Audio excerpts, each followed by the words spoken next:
And those grayish-black animals on the right, those are all white-bearded wildebeest.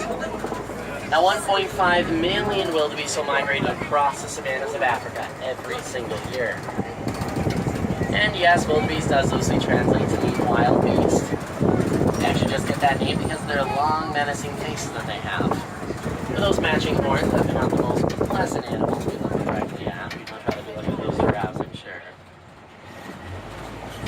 Now the wildebeest, they'll sleep in horizontal rows facing all sorts of different directions. That way when predators approach them, they can take off in numerous directions, hopefully creating enough organized chaos to confuse those predators, resulting in less casualties sustained across their species altogether.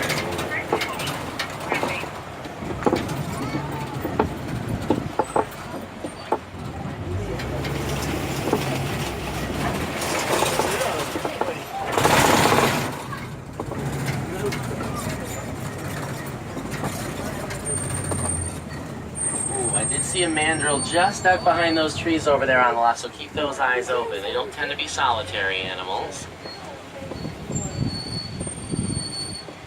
There it is, right among those bushes. Now the mandrill is the world's largest monkey.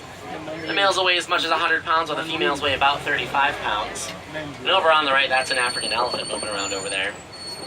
You can tell that it's an African elephant because we are in Africa. But in case you ever forget what continent you're on, you can always look at those ears that they have as well. African elephant ears do tend to look just like that continent of Africa itself. Man, it looks like our road is closed.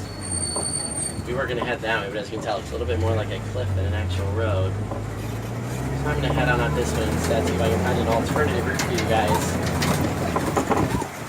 The good news is that I am a fairly good navigator, so I should have you guys back within 1 or 2 days if you're expecting a certain time. Just don't hold me to that. I do first find that original path again. This bridge actually looks pretty rusted out on the edges, but I don't have enough room to turn around, so we're going to go over it. I'm sure we'll be fine whoever closed that road back there, but close the bridge as well. We'll get back. Hold on.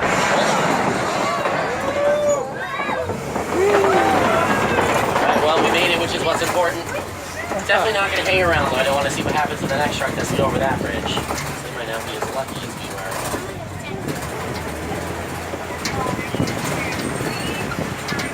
On both sides of the truck, you'll see some tusk marks in that red clay, so I assume elephants have passed through here. Let's see if they're still in the area. Look at that. There's a couple of them right there on the left. Elephants do like to eat that red clay. Has a lot of the essential vitamins and minerals that they can use in their everyday diets. And the average adult elephant will eat about 300 pounds of food every single day. It's a very large amount of food when you think about it, but it also makes sense when you look at their very large figures that they have to maintain. They also have that reputation as the world's largest land mammal to uphold as well.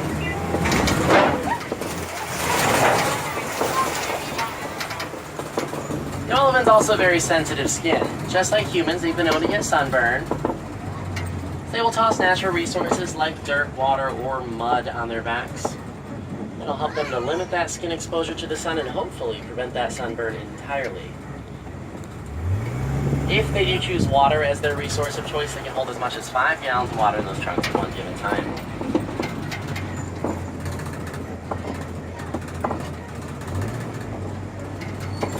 And on a hot day, you'll see elephants flapping their ears around. What they're doing is they're cooling off. Just by flapping those ears, they can reduce their body temperature by as much as 15 degrees. And that works because when you flap anything as large as those ears, you create an entire air current. So focus that air current on the blood vessels surrounding those ears, which helps them to cool off substantially.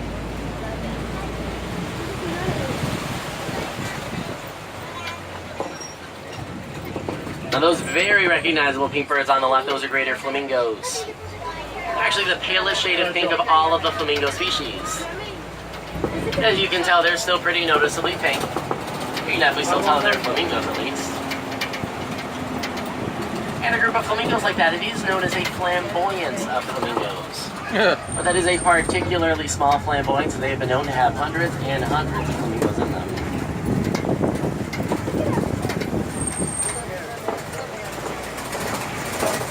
Now this structure on the left is the warden's post, where the warden will leave all of those ivory tusks and keratin horns that they've confiscated from poachers. Those poachers obtained them illegally. It is a constant reminder to each and every one of us to not poach, to not fund poaching, and to not support poaching in any other way, shape, or form. Because no matter what the price tag on those objects, it is most certainly not worth those animals' lives. And a lot of animals are actually struggling to survive as an entire species due to large amounts of poaching that have been occurring. Actually, up here on the left, definitely tough to spot. If you look at all those fallen trees, and you look directly to the left of them there, it looks like our two cheetahs right there. Now the cheetah is the world's fastest land mammal. Kitties. Their average top speed is about 60 miles per hour. They can reach that top speed in just 3 seconds. Wow. Yeah, this large animal right up here on the left is a white rhino. Now white rhinos are larger than black rhinos. White rhinos weigh about 4,000 to 5,000 pounds, while black rhinos, they'll cap out at about 3,000 pounds. And both white and black rhinos are shades of gray. It's actually their mouth structure that's the easiest way to tell the difference. White rhinos have very wide, almost square jaws. They'll be seen eating off the ground. While black rhinos have pointed, prehensile upper lips. We know what prehensile means because of that giraffe tongue. It means they can grab things with that lip. Black rhinos leap from in front of themselves, off of bushes, low-hanging branches, or vines. Now this large rock formation up here on the left, it is known as a kopie. Large African cats like lions have been known to visit copies. They'll use them as a way to scout the savannah for their prey. The lions in particular, they are inactive 18 to 20 hours of the day, and those 4 to 6 hours they do tend to be active tends to be at night. That's because it is cooler at night. Well, because during the day their eyesight is about the same as a human's, but at night, that night vision is 6 times better than a human's night vision. Over there on the right, those are zebras. Those are actually Grant zebras, a type of savanna zebra. And a zebra's hind kick is actually strong enough to fracture the jaw of an oncoming lion. That's quite the deterrent to those African cats from going after those zebras from behind. That's where those stripes come into play, because those stripes do camouflage themselves with one another. Makes it hard to tell where one zebra starts and one zebra ends. Over there on the left, that is a male lion. And you might have known that one of the ways you can tell the difference between a male and a female lion is that the male lions have manes, while the female lions do not. What you might not have known is that the darker that male lion's mane, the more dominant he actually is. Those manes will get darker as they get older, and some of the most dominant male lions have completely black manes. Look at that. Right down there on the left, those are warthogs. Now the warthog is the world's largest burrowing mammal. They'll back themselves into those burrows with their razor-sharp tusks facing outwards. And when any predators want to get to them, would have to go through those tusks first. Now the view of those zebras on the right, front.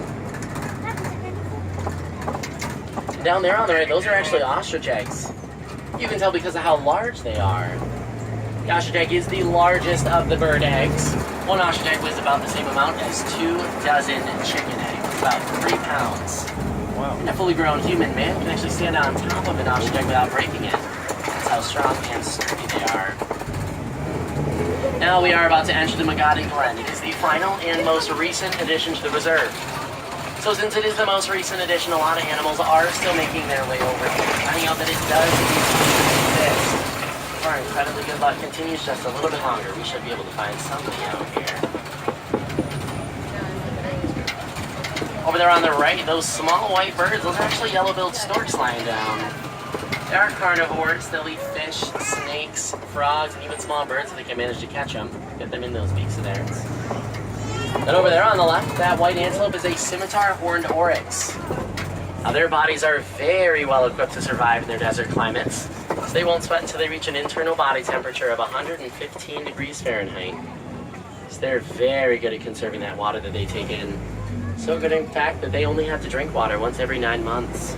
Wow. Other than that, it is the vegetation that they're eating, the grasses and leaves. That's how they keep their hydration levels up. Now, it does unfortunately look like that concludes our journey through the Harambe Wildlife Preserve today. In case you saw some animals out there you thought were pretty neat based off some of those fun facts you heard. You might have even seen your absolute favorite animal out there today, so it is worth me mentioning that most of those animals are endangered, or somewhere on that endangered spectrum. That includes those lions and cheetahs that we saw as well. So for that reason, you might be wondering what you as an individual can do to help those animals out. Make an impact in their lives, and it is pretty easy. Help us reduce their habitat loss by recycling. recycle those paper and plastic products. And also take the time to recycle those electronic devices when you're done with them as well. As in a lot of those electronic devices, there is a mineral known as coltan. Coltan is found on a lot of the natural habitats of elephants. So in order to access that mineral, we are destroying their lands, reducing the number of places that beautiful animal can live. So do me a favor.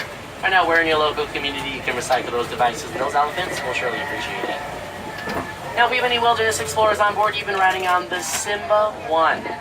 And here in Harambe, the term we used to say goodbye, it is pronounced Kwaherini, but of course don't let this be goodbye.